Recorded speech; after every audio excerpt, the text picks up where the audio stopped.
Life isn't a collection of equal decisions. 99% of your choices don't really matter, but the remaining 1% change everything. In the next 5 minutes, I'm going to present you a choice that can either bury your best ideas forever or ensure that you bring them to life in the best possible way. It's your choice. Welcome to Chanchilla. Today's choice is not about whether you should plan. It's about where you draw the line between thinking and acting. Let me show you what I mean by introducing you to two very different people, the architect and the builder. You are one of them. In fact, every single person who tries to create or achieve something can be represented by one or the other. Let's meet them.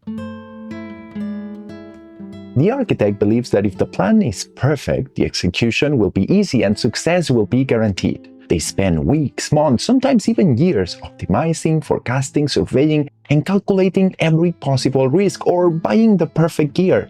And in the process, they create and perfect documents, master plans, and spreadsheets, one after the other. Let's be real. It's tough being the architect, because as time passes and the time and resources they've invested in all that planning grows, so does their anxiety. At a certain point, they've put so much into their planning that they cannot afford to fail anymore. It would break them. So an uncomfortable thought starts spreading in their minds. They start to develop a fear of putting their plans into action. It makes sense. Reality is messy and doing can introduce flaws and surprises. So what if they didn't account for everything and lose it all? Just like that, their confidence is shaken, so they keep planning, analyzing, and perfecting. They defer starting until the perfect moment or until they have the perfect tool, and they justify that decision by telling themselves they are being meticulous. But here's the truth. The architect is suffering from analysis paralysis, and all their over-planning is just fear-induced procrastination. The sad result? Well, their beautiful ideas or plans never see the light, and in the rare cases they do, the architect's worst nightmare becomes true. Because here's the cruel twist. The knowledge the architect has gained after all that thinking is limited and fragile. It is based on assumptions, and it often shatters the moment it hits a complex and fast-changing reality. And when it does, the architect rarely recovers. It's too big of a hit, too late in the game, so they pack their bags and give up. Isn't it ironic, though? By trying so desperately to avoid failure, the architect never acquires the resilience and usable knowledge that only comes from doing. And so they doom themselves to fail. Now let's meet the builder. The builder respects the plan, but they see it as a starting hypothesis, not as a sacred contract.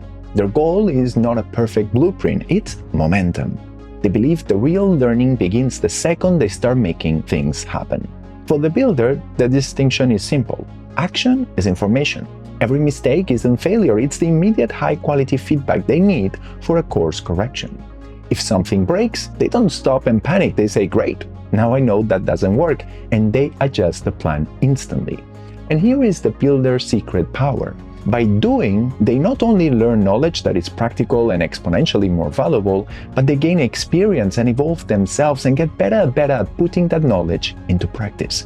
So while the architect is in their office still drawing their 1.0 plans, the builder has already launched, failed, and learned several times and has evolved both themselves and their plans multiple generations. As a result, the builder achieves the big goals, the successful product, the career change, not because they had a perfect plan, but because they mastered the process of learning through execution. So what about you? You might be sitting on the goldmine of your next big idea, and no matter how much you've planned so far, you must decide who you'll be moving forward. Will you keep chasing the fragile illusion of perfection, or embrace the true power of execution? Will you be the architect or the builder? It's your choice. And here's your first step if you want to become like the builder. It's the 1-hour launch challenge. Take your next project, idea, or task and identify the smallest possible version of it that you can complete and put out into the world, even if it's just showing it to one person in 1 hour. Set your timer and ignore the temptation to perfect the entire project. Just launch the first tiny piece and get your first piece of real-world data. In fact, I challenge you to start right now. Go to that comment section and describe the 1-hour launch you're committing to. I'll be reading.